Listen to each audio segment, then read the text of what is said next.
What do you want? Do you want tea? I want tea.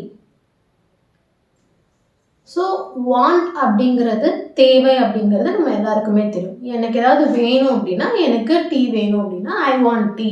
எனக்கு coffee வேணும்னா எனக்கு coffee வேணும், I want coffee. உங்களுக்கு ஏதாவது வேணுமா? To you need any thing, to you want any thing. So இந்த மாதிரி நீட் வாண்ட் இந்த ரெண்டு விஷயங்களும் நம்ம ரெண்டு வார்த்தைகளும் தேவைக்காக யூஸ் பண்ணுவோங்கிறது நம்மளுக்கு ஏற்கனவே தெரியும். வாண்ட்டுங்கிறது எனக்கு வேணும், நீடுங்கிறது எனக்கு அத்தியாவசியமாக தேவை. வேண்டும் தேவை இந்த ரெண்டுக்கும் வித்தியாசம் உங்களுக்கு தெரியும். ஸோ நம்ம தமிழ் தாங்க நம்ம மொழி உங்களுக்கு தெரியும். ஸோ நார்மலாக வேணுங்கிறதுக்கு வாண்ட்டும், எனக்கு அது கண்டிப்பாக தேவை அப்படிங்கிறதுக்கு நீடும் யூஸ் பண்ணுவோம். ஆனால் இன்றைக்கி நம்ம பார்க்க போகிறது என்னென்னா வாண்ட்டுக்கும் வுட் லைக்குக்கும் என்ன வித்தியாசம் அப்படிங்கிறத தான் பார்க்க போகிறோம். இப்போ வந்து நம்மளுக்கு தேவை அப்படிங்கிறதே வந்து பொலைட்டாக எப்படி ஃபார்மலாக கொஞ்சம் டிமாண்ட் இல்லாமல் லைக் நார்மலாக கொஞ்சம் பொலைட்டாக எப்படி சொல்லலாம் அப்படிங்கிறத இன்னைக்கு பார்க்க போகிறோம். ஸோ ஃபர்ஸ்ட்டு அதை பார்க்கறதுக்கு முன்னாடி வாண்ட்டுக்கும் வுட் லைக்குக்கும் என்ன வித்தியாசம் அப்படின்னு பார்த்துடலாம். ஓகேங்களா? ஸோ இப்போ பார்த்தீங்கன்னா வாண்ட் வுட் லைக். ஸோ வாண்ட்டுக்கும் வுட் லைக்கும் என்ன வித்தியாசம்னு பார்த்தீங்கன்னா வாண்ட் வந்து நம்மளுக்கு டிமாண்டுங்கிறது எப்படின்னா நம்ம வந்து ஒரு ஆர்டர் மாதிரி எனக்கு இது வேணும் அப்படின்னு நம்ம டிமாண்ட் பண்ணுறதுக்கு வாண்ட் யூஸ் பண்ணுவோம். அதுவே வுட் லைக் யூஸ் பண்ணுறோன்னா அங்கே பொலைட். So demand polite. பொலைட்டுங்கிறது மரியாதையா, ரொம்ப மரியாதை நிமித்தமாக. அதே மாதிரி வாண்ட் வந்து இன்ஃபார்மல்ங்கிறது நம்மளுக்கு ஏற்கனவே தெரியும், ரொம்ப கேஷுவலாக நம்ம ஃபேமிலி ஃப்ரெண்ட்ஸு நம்மளோட சின்ன பசங்க அந்த மாதிரி ஆளுங்கள்ட்ட நம்ம பேசும்போது இன்ஃபார்மலாக பேசுவோம், அதை கேஷுவலாக பேசுவோம், அது இன்ஃபார்மல். அதுவே ப்ரொஃபஷ்னலாக ஒரு ஆஃபீஸில் கலீக் கூட, பாஸ் கிட்ட, இல்லை ஒரு ஹை கிளாஸ் ரெஸ்டாரண்ட்டில், ஒரு பெரிய ஷாப்பிங் மாலில், ஒரு பிராண்டட் ஷோரூமில், அந்த மாதிரி அதெல்லாம் ஃபார்மலாக நம்ம பேசுவோம். ஸோ இன்ஃபார்மலாக பேசுகிறதுக்கு நம்ம வாண்ட் யூஸ் பண்ணலாம். அதுவே வுட் லைக் யூஸ் பண்ணோம்னா ஃபார்மல் மீனிங். ஓகே? ஸோ வாண்ட்டுங்கிறது யூஸ் பண்ணுறப்போ டிமாண்டாகவும் இன்ஃபார்மலான இடங்கள்லையும் யூஸ் பண்ணுறதுக்கு ஓகே.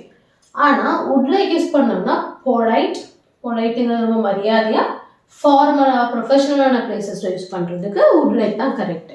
ஸோ இத்தனை நான் வாண்ட் தான் யூஸ் பண்ணுறேன். இது ஏன் நீங்கள் குறிப்பாக வாண்ட்னா என்ன, இது நான் வுட் லைக்னா என்ன, எதுக்கு இத்தனை அப்படின்னு கேட்டிங்கன்னா, நம்ம ஸ்போக்கன் இங்கிலீஷ் பார்க்குறோம் அப்படிங்கிறப்போ நம்ம இங்கிலீஷில் பேசுகிறத தான் பார்க்க போகிறோம்னு சொல்லும்போது கற்றுக்கிறதுக்கு நம்மளுக்கு இவ்வளோ இருக்குது. ஆனால் செலக்டிவாக ஒரு வீடியோவும் கண்டிப்பாக நம்மளுக்கு தேவை, இந்த டைமில் நம்மளுக்கு இது தேவை, இந்த இடத்துல நம்ம அதை யூஸ் பண்ணுவோம் அப்படின்னு பார்த்து செலக்ட் பண்ண லெசன்ஸ் தான் இப்போ நம்ம எல்லாமே பார்த்துட்ருக்கோம்.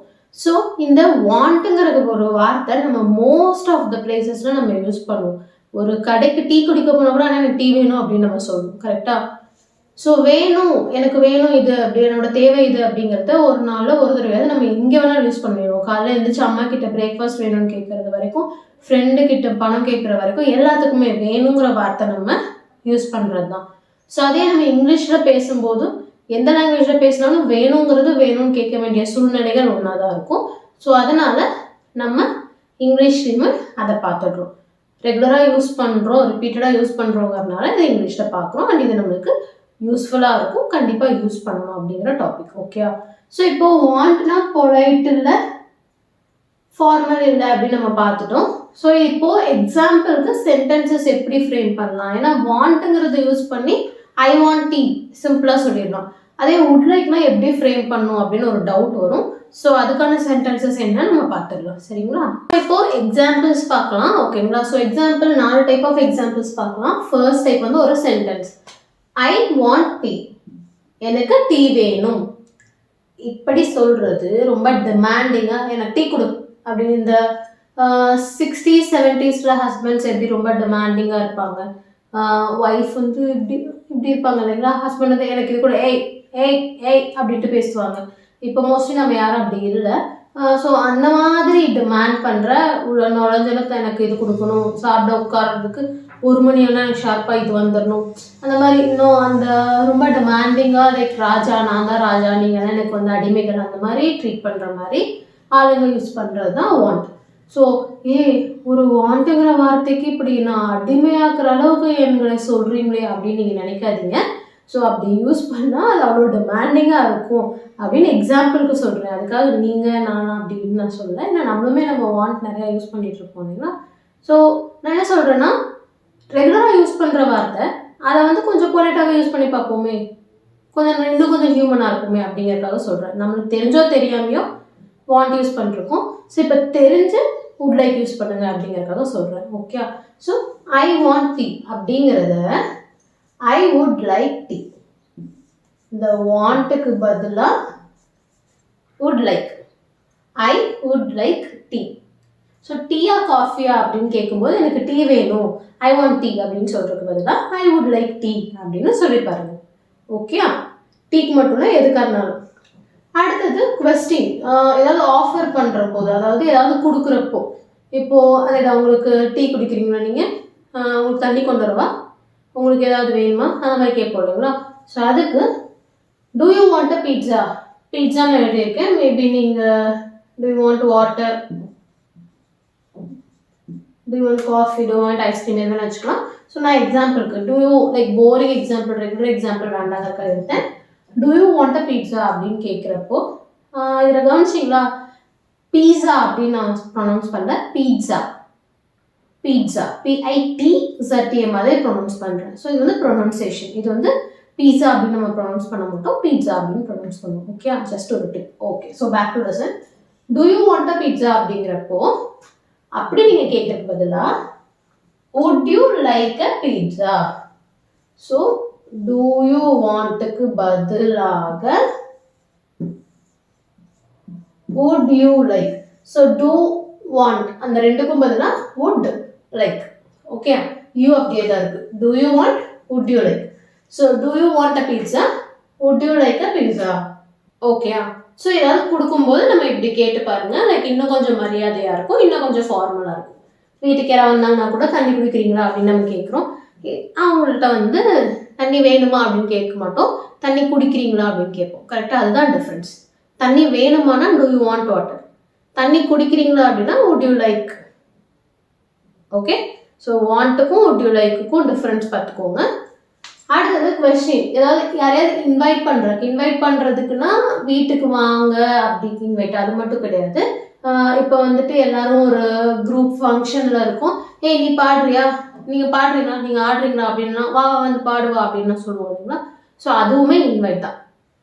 வாங்க அப்படின்னு கூப்பிட்டு எதுக்காக நம்ம வாங்கன்னு சொல்லி இது பண்ணுறது எல்லாமே இன்வைட்டுன்னு அர்த்தம். ஓகே. ஸோ இன்வைட் பண்ணுறதுக்கு do you want to sing, இன்னும் பாடணுமா, உங்களுக்கு பாடணுமா, நீங்கள் பாடுறீங்களா, உங்களுக்கு பாடணுமா.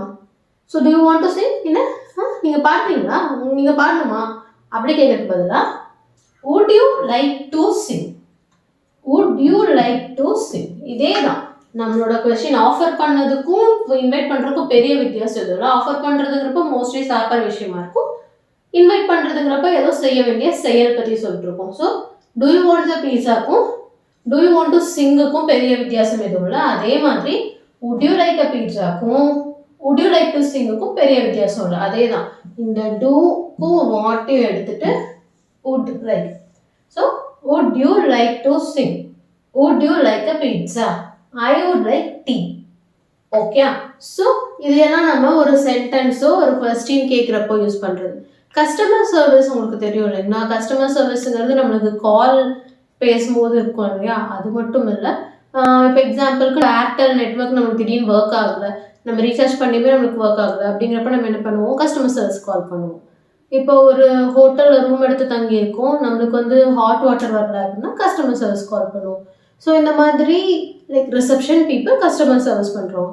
ஓகே. ஸோ ஏதோ ஒரு ப்ராடக்ட் வாங்க போகிறீங்க, கஸ்டமர் சர்வீஸ் டீம் அவங்க உட்காந்துட்டு இருக்காங்க. ஸோ அவங்க வந்துட்டு உடனே உட்காந்துருக்காங்க, நீங்கள் போயிட்டு excuse me what you want அப்படின்னு கேட்டாங்கன்னா எப்படி இருக்கும், வாட் யூ வாண்ட். தப்பானும் இல்லை, என்ன வேணும்னு அவங்க கேட்குறாங்க. ஆனால் வாட் யூ வாண்ட் அப்படின்னு கேட்டால் நல்லா இருக்குமா, ஏதோ மாதிரி இருக்காதா. ஏன்னா நம்ம கஸ்டமர் சர்வீஸ் ஜென்ரலாக என்னென்ன கேட்டு பழகிருக்கோம், மே ஹெல்ப் யூ கேட்டு பழகிருக்கோம், how can I help you பழகிருக்கோம், what can I do for you பழகிருக்கோம். ஸோ இந்த வார்த்தைகள்லாம் பழகிட்டு திடீர்னு வாட் யூ வாண்ட் அப்படின்னு கேட்குறப்ப நம்மளுக்கு வந்து அந்த இடத்துல மரியாதை குறைச்சலாது அப்படிங்கிறது நமக்கு தெரியும். தெரிஞ்சோ தெரியாமையோ நம்ம அந்த வாண்ட் தான் நம்ம யூஸ் பண்ணிட்டு இருக்கோம். ஸோ வாட் யூ வாண்ட் ஒரு கஸ்டமர் சர்வீஸில் இருக்கவங்க நம்மளை கேட்கும்போது இன்னும் இப்படி கேட்குறாங்க மூஞ்சில் அடிச்ச மாதிரி அப்படின்னு தோன்ற நம்மளுக்கு நம்ம யூஸ் பண்ணுறதும் மரியாதை குறைச்சலான ஒரு விஷயம் தான் அப்படிங்கிறது தெரியும். ஸோ அதுக்காக தான் நம்ம வந்துட்டு இன்றைக்கி இந்த லெசன் பார்த்துருக்கோம். ஸோ இதுலேருந்து இன்னிலேருந்து கண்டிப்பாக நீங்கள் வாண்ட்டுங்கிற வார்த்தையை தூக்கி போட்டுட்டு வுட் லைக் யூஸ் பண்ணுவீங்க அப்படின்னு நான் நம்புகிறேன். ஸோ உங்களோட ஹோம்ஒர்க் என்ன அப்படின்னு பார்த்தீங்கன்னா, எனக்கு இந்த சென்டென்ஸ் கொஸ்டின் ஆஃபர் பண்ணுறக்கு இன்வைட் பண்ணுறக்கு மொத்தம் 3 டைப் எக்ஸாம்பிள்ஸ் பார்த்துருக்கோம். இந்த 3 டைப்லேயுமே எனக்கு ஒரு சென்டென்ஸாவது நீங்கள் ஃப்ரேம் பண்ணுறீங்க. எதை வுட் லைக் யூஸ் பண்ணி ஃப்ரேம் பண்ணி எனக்கு கமெண்ட்டில் சொல்லணும். இதுதான் உங்களோட homework. Okay, so totally 3 sentences, 1 sentence with 2 questions would like use பண்ணது. ஓகே, ஸோ ஹோம்ஒர்க் மறக்காமல் பண்ணிடுங்க. லெசன் உங்களுக்கு புரிஞ்சிருக்கும்னு நினைக்கிறேன். புரியல ஏதாவது டவுட்ஸ் இருக்குன்னா எனக்கு டவுட்ஸ்க்கு கமெண்ட்டில் சொல்லுங்கள். நம்ம டவுட் கிளியரிங் செஷனில் கம்ப்ளீட் பண்ணிக்கலாம். Okay, thank you.